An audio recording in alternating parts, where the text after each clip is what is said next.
Oke. Assalamualaikum warahmatullahi wabarakatuh. Selamat siang. Perkenalkan kami dari kelompok 4. Di sini materi kelompok kami bawakan mengenai metode penyelesaian masalah dan penugasan. Nah, untuk lebih lanjutnya akan dibawakan materi dari Angel. Silakan Angel. Baik, saya Febrian Adriani dengan Learning 01. Di sini kita akan berbicara tentang masalah produksi dan distribusi. Jadi yang seperti teman-teman tahu sendiri kan kalau misalnya kita membangun suatu bisnis, pastinya ada permasalahan-permasalahan yang terjadi gitu. Salah satunya kalau misalnya pabrik ataupun kita yang menghasilkan barang gitu kan. Nah, yang gimana di sini ini yang harus kita perlu ketahui yaitu salah satunya kayak misalnya permasalahan dari karyawan, bahan baku ataupun masalah hal yang tidak kita duga gitu kan. Makanya nanti kita lanjut ke next slide. Next, Kak. Nah, di sini ada jenis-jenis masalah penugasan yang biasa sering kita temui. Yang pertama itu ada penugasan tenaga kerja, penugasan tenaga mesin, dan penugasan kendaraan distribusi. Yang dimana penugasan tenaga kerja sendiri yaitu pastinya kita harus menentukan pekerja mana sih yang paling sesuai untuk setiap tugas-tugas yang diberikan. Karena kalau misalnya kita bisa salah memutuskan, itu bisa berakibat fatal. Salah satunya bisanya terjadi keterlambatan produksi. Begitu juga dengan penugasan tenaga mesin dan penugasan kendaraan distribusi. Yang dimana tenaga mesin sendiri kan itu kita harus tahu nih gimana caranya kita mengalokasikan mesin-mesin tersebut. Apakah ini tuh fungsinya udah betul dengan yang kita inginkan. Dan juga penugasan kendaraan distribusi yaitu menentukan kendaraan mana yang akan digunakan sesuai dengan jumlah produksi dan rute yang akan dilewati. Jadi ini salah satu yang kita pikirkan juga kalau misalnya kita ingin membangun suatu bisnis, kendaraan apa yang kita gunakan, terus kendaraan ini nih kira-kira bisa nggak masuk ke jalur atau rute yang akan kita lewati nantinya. Next, Kak.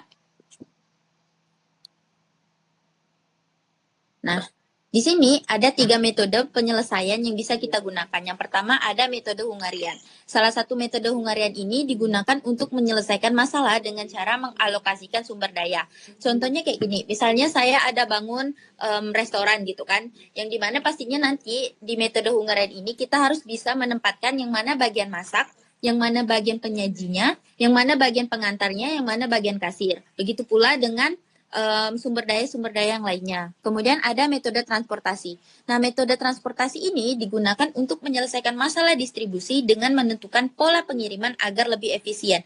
Metode transportasi ini kayak lebih ringkasnya tuh kayak contohnya tuh kurir lah ya, kurir JNT ataupun ekspres gitu kan. Biasanya mereka itu harus menentukan dulu nih mana yang harus kita utamakan dulu supaya kita tidak bolak-balik. Jadi rutenya tuh memang sudah disusun dari awal. Dan juga linear programming. Nah, di linear programming ini berfungsi untuk menyelesaikan masalah penugasan dengan mempertimbangkan sumber daya dan tujuan tertentu. Jadi kalau misalnya secara sederhana linear programming ini kayak kita harus bisa membagi alokasinya itu harus sesuai. Misalnya ada 10 mesin gitu kan.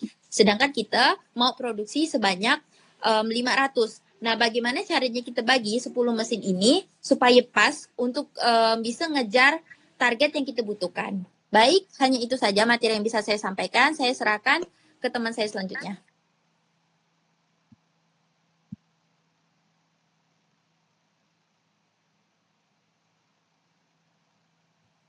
Oke, perkenalkan saya Chandra dengan ujung NIM 42. Di sini saya mau menjelaskan mengenai special situation.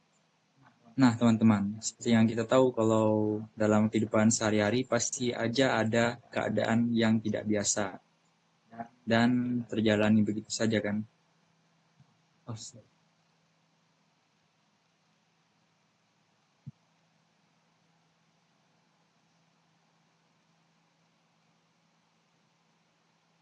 Nah, begitu juga dengan suatu bisnis. Nah, dalam suatu bisnis pasti ada aja keadaan bisnis yang nggak biasa. Dan seringkali kita tuh memerlukan strategi gitu buat mengatasinya yang berbeda. Yang buat kita gunakan di kondisi pada umumnya. contoh-contoh special situation tuh kayak ada krisis ekonomi atau keuangan, terus ada merger dan akuisisi, gangguan rantai pasokan, dan ketidakpastian investasi. Nah, keempat hal ini merupakan contoh special situation yang dimana memerlukan tindakan khusus itu buat mengatasi hal tersebut dari krisis ekonomi atau keuangan.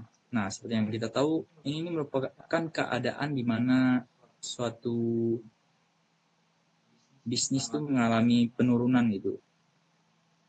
Kayak intinya tuh dari segi profitabilitasnya tuh sedang mengalami penurunan, hingga tuh berdampak ke hal-hal lain dalam perusahaan itu. Terus juga ada merger dan akuisisi, merupakan penggabungan atau perluasan perusahaan, di mana kondisi ini dapat dikatakan tidak biasa karena memerlukan tindakan khusus itu buat menjalankannya hingga bisa mengalami keberlanjutan yang baik. Lanjut ke gangguan rantai pasokan, mana hal ini seperti yang kita tahu dalam aktivitas ekonomi pasti adanya pasokan. Dan dalam pasokan ini, pasokan produk lah istilahnya, ini diawali dari yang namanya bahan baku kan.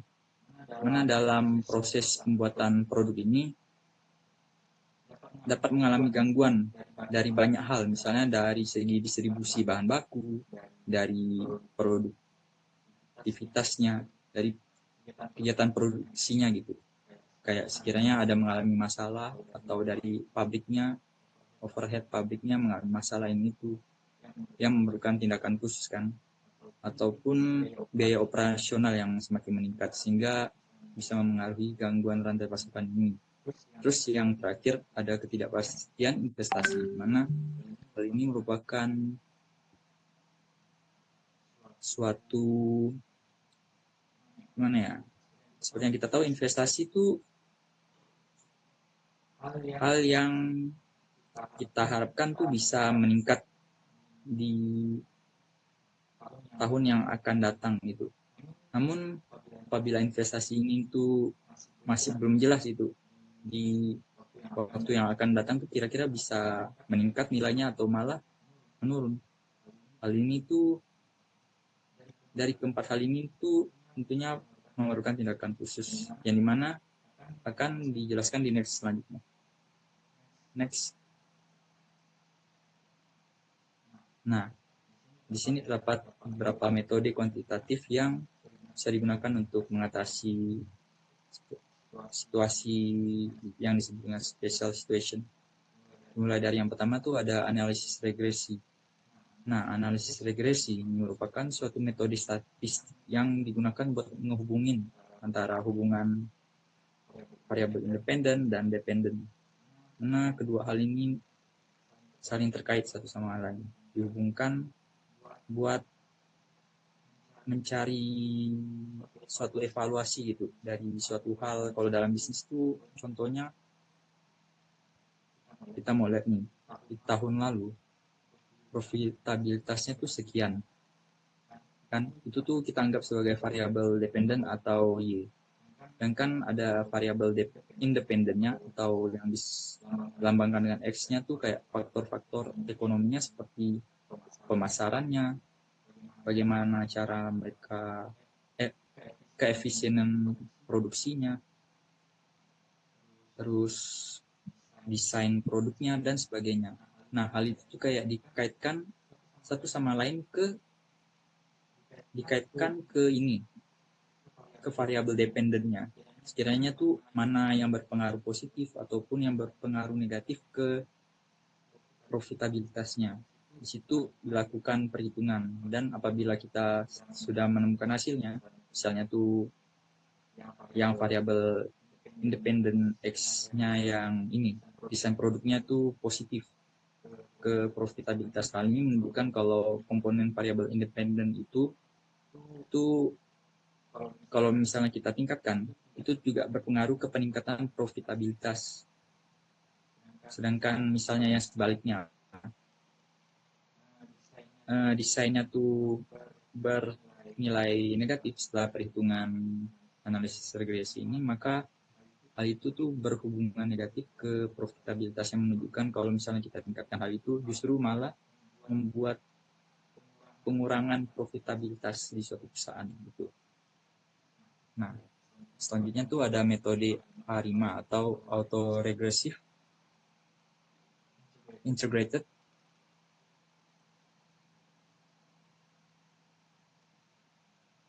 Average. Oke.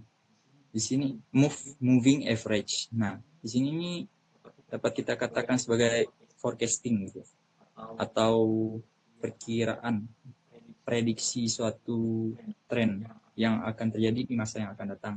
Hal ini bisa ngebantu sekiranya tuh perusahaan yang mengalami special situation yang krisis ekonomi atau keuangan itu buat mengurangi dampak dari krisis sebelumnya gitu. Situ kan jadi lebih tahu kira-kira tuh mau produksi produk yang mana gitu tepatnya buat ditingkatkan.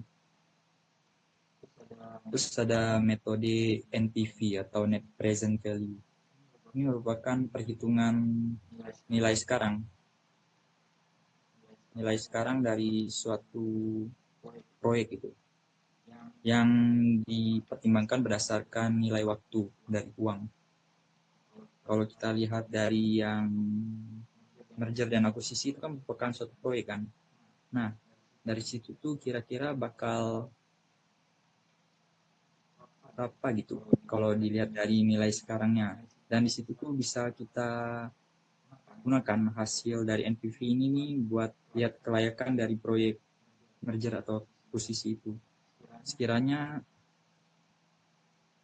oke gak sih hasilnya kalau kita jalani secara berkelanjutan atau sebaliknya. Selanjutnya ada metode Internal Rate of Return atau IRR. Nah, metode ini nih kayak memperhitungkan nilai sekarang juga. Cuman berdasarkan tingkat pengembalian gitu. Belum next. Itu masih belum next. Nah ini metode IRR. So, di situ memperhitungkan tingkat pengembalian gitu. Sama buat memperkirakan sekiranya proyek yang dijalankan tuh layak tidak buat dilangsungkan. Selanjutnya ada price optimization dengan pemrograman linear. Nah ini buat menyesuaikan gitu harga dari apa yang kita jual dengan tingkat inflasi. Kalau misalnya tingkat inflasi itu sedang meningkat tajam, maka kita sesuaikan juga dengan harga yang kita perjualbelikan. Terus ada analisis sensitivitas. Nah, di sini kan dalam perhitungan regresi, kita kan udah tahu nih hubungan antara variabel independen dan dependen sebagainya. Nah, di sini juga kita tuh bisa melakukan analisis sensitivitas. Sekiranya tuh komponen faktor ekonomi ini nih sensitivitas terhadap profitabilitasnya itu seberapa besar dan sebagainya. Terus ada simulasi Monte Carlo. Nah, simulasi Monte Carlo ini itu kayak kita tuh mencari hasil kemungkinan yang bakal terjadi dari suatu hal yang tidak pasti. Contohnya tuh kayak gangguan ini, rantai pasokan tadi. Itu kan kejadian yang tidak pasti kan. Mana tuh misalnya tuh ada hambatan di distribusi bahan bakunya yang ngebuat produksinya tuh melambat. Nah, dari situ tuh kira-kira bakal apa sih yang dapat terjadi dari adanya ini keterlambatan distribusi bahan baku tersebut. Hambatannya tuh dari mana sih? Misalnya kayak penurunan profitabilitas, terus penurunan produktivitas, dan sebagainya. Nah, next ke Economic Order Quantity atau EOQ. Nah, di sini kita tuh melakukan produksi, menyediakan persediaan sesuai dengan tingkat permintaan. Jangan sampai lebih ataupun kurang. Hal ini tuh dilakukan tuh biar dari segi biaya tuh efisien nggak dikeluarkan secara cuma-cuma, juga nurunin biaya produksi lainnya. Oke, selanjutnya ada value at risk atau disingkat VAR. Ini digunakan buat mengukur resiko yang mungkin terjadi dalam portofolio investasi ataupun aset tetap gitu. Di sini dari kita tuh jadi bisa tahu gitu resiko-resiko yang bakal kita hadapi dan meminimalisir dampaknya dengan tahunya hal tersebut. Dan yang terakhir itu ada model Markowitz, di mana hal ini merupakan suatu model yang digunakan untuk memperhitungkan agar dapat meminimalkan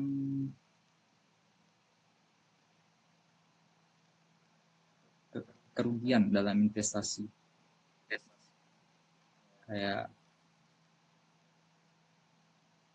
dari portofolio investasi ini sekiranya itu dialokasikan di mana gitu biar dapat terminimalisir lah dari segala dampak-dampak buruk yang bisa terjadi. Sekian materi dari saya, selanjutnya akan dilanjutkan oleh rekan saya.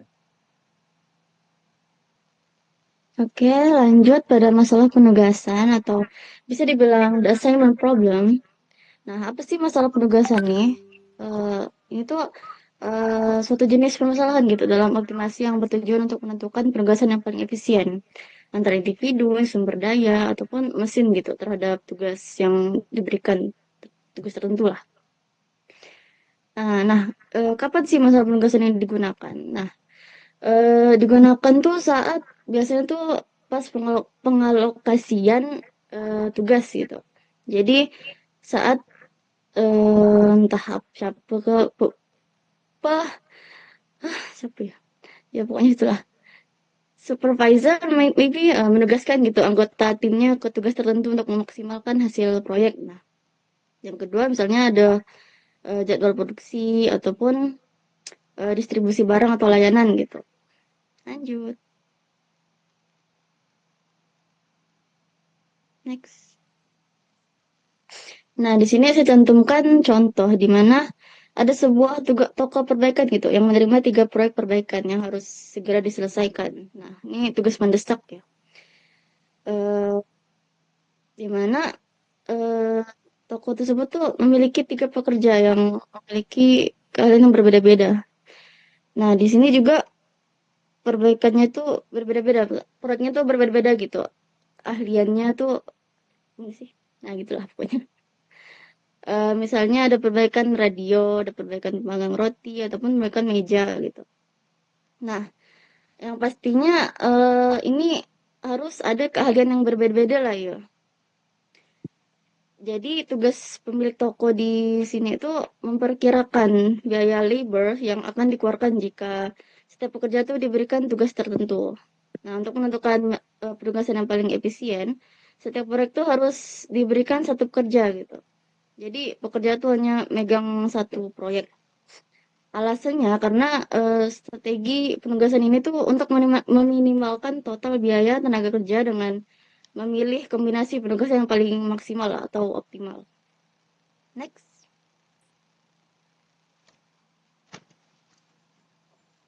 Next lagi.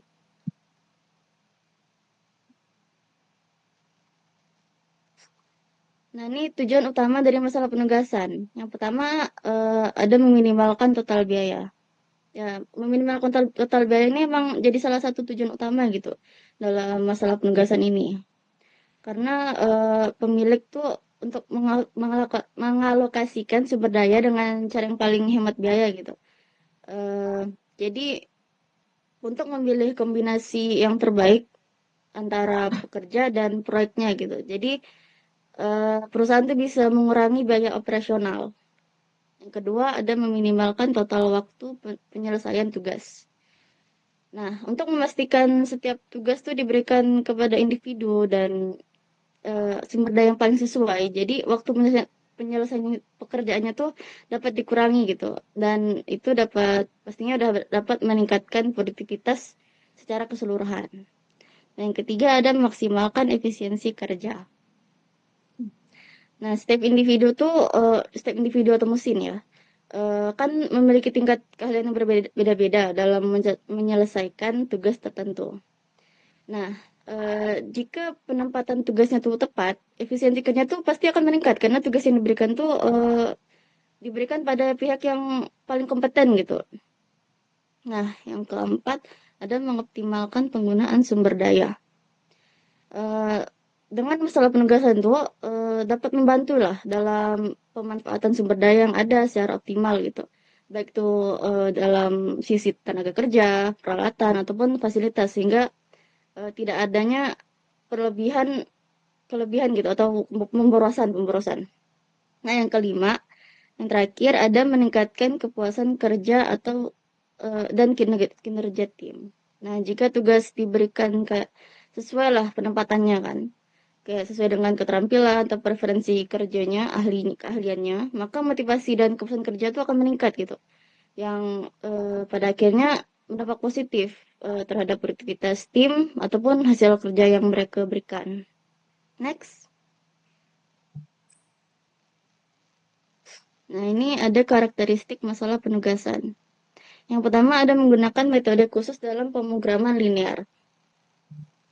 Nah, algoritma yang umum biasa digunakan tuh disebut assignment method, yang merupakan metode optimasi khusus untuk menentukan penugasan mana gitu, yang penempatan penugasan itu yang mana yang terbaik ke sisi mana. Nah, yang kedua ada menggunakan table atau matrix.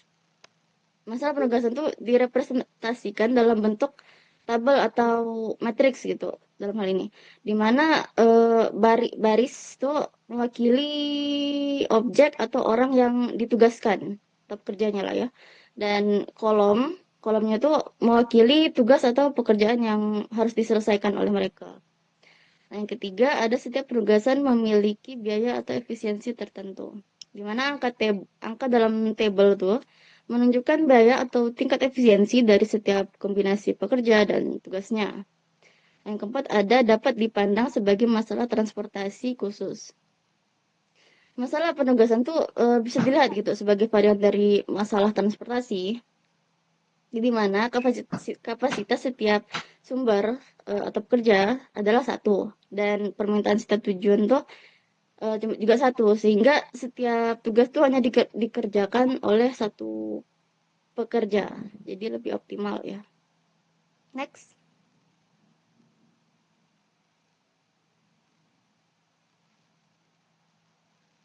Nah, selanjutnya ini ada pendekatan model pada masalah penugasan. Yang pertama ada menyesuaikan kemampuan pekerja dengan tugasnya ya. Ini sudah dijelaskan ya di contoh yang tadi, yang di contoh Fix It Shop atau toko perbaikan, di mana ada 3 proyek perbaikan gitu yang mendesak harus diselesaikan cepat gitu. Dan 3 pekerja di situ loh ada keterampilan yang berbeda, dan itu pemilik tokonya tuh mempekerjakan pekerjanya tuh sesuai gitu dengan ahlinya. Jadi itu lebih ya maksimal lah dalam hasilnya. Yang kedua ada menentukan estimasi biaya tenaga kerja. Nah, tugas pemilik toko tuh untuk memperkirakan biaya upah gitu untuk masing-masing kerja yang diberikan suatu proyek gitu. Jadi yang ketiga ada meminimalkan biaya total. Nah, di sini emang menjadi tugas utama ya, tujuan utama dalam masalah penugasan ini. Emang penugasan proyek itu dilakukan memang sedemikian rupa sehingga biaya yang dikeluarkan toko tuh menjadi seminimal mungkin gitu, sekecil mungkin. Ya, lanjut.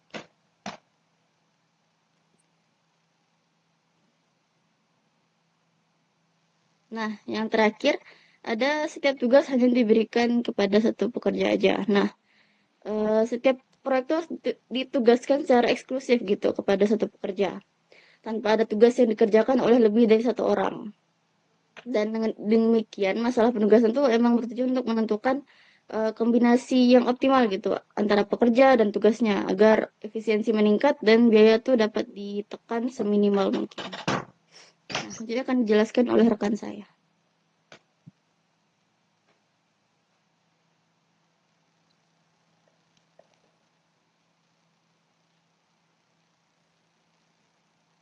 Nah, selanjutnya itu ada metode penugasan.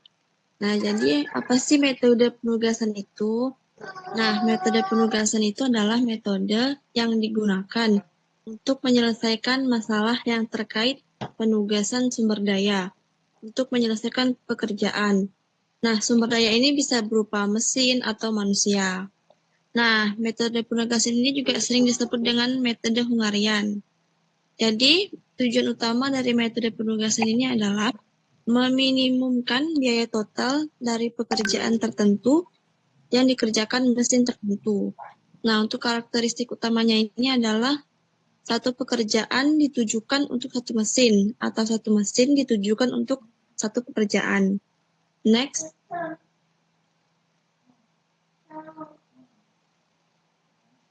Nah, yang kedua ada metode maksimisasi. Jadi, metode maksimisasi adalah sebuah pendekatan atau teknik yang digunakan untuk menemukan nilai tertinggi atau hasil terbaik yang mungkin dari suatu fungsi atau situasi tertentu. Dalam konteks yang lebih luas, maksimisasi ini berarti mencapai tingkat optimal dari suatu tujuan yang diinginkan.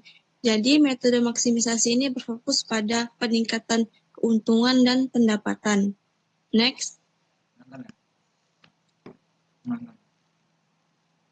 Nah, yang kedua ada metode minimalisasi. Jadi, metode minimalisasi ini adalah teknik optimasi yang bertujuan untuk menemukan nilai terendah atau hasil paling kecil yang mungkin dalam suatu fungsi atau situasi tertentu.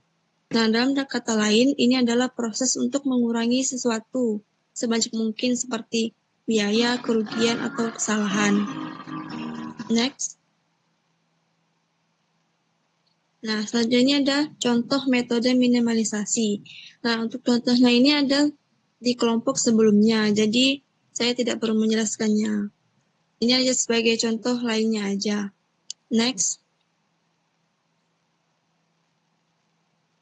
Nah, kalau metode minimalisasi ini adalah masalahnya ini bagaimana menugaskan keempat karyawan untuk mengerjakan keempat tugas agar total biaya minimum.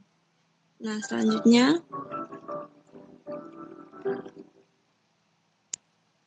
Nah, selanjutnya ada contoh metode maksimisasi. Nah, kalau untuk metode maksimisasi ini, masalah atau pertanyaannya itu adalah tentukan penugasan karyawan ke masing-masing pekerjaan dengan keuntungan maksimum yang diperoleh di perusahaan. Oke, sekian materi dari saya.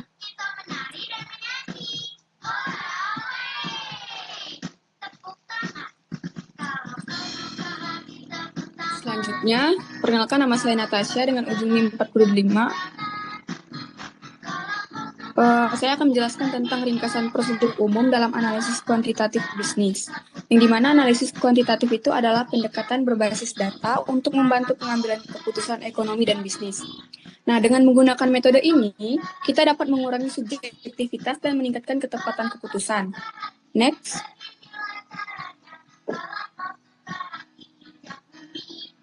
Nah, di sini ada langkah-langkah dalam ringkasan prosedur umum. Yang pertama ada menentukan pokok persoalan, yang kedua menyiapkan model ekonomi dan bisnis, yang ketiga memilih metode kuantitatif, yang keempat mengumpulkan dan menggunakan data. Nah, di sini kita dapat memahami masalah dengan membangun model yang mempresentasikan situasi yang diamati, serta diasumsi dan hipotesisnya. Kemudian kita dapat memastikan bahwa data yang digunakan valid dan relevan agar analisis ini dapat menghasilkan keputusan yang akurat. Next.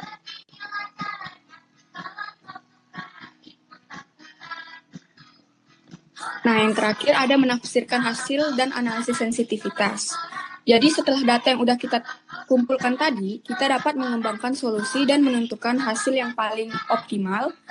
Hasil analisisnya juga dapat kita tafsirkan dengan benar agar dapat digunakan dalam pengambilan keputusan.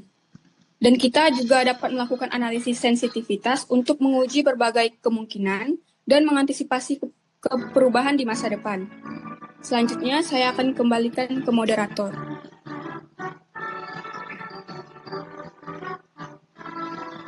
Baik, sekian dari presentasi kelompok kami. Mohon maaf jika ada kesalahan kata. Wassalamualaikum warahmatullahi wabarakatuh. Selamat siang.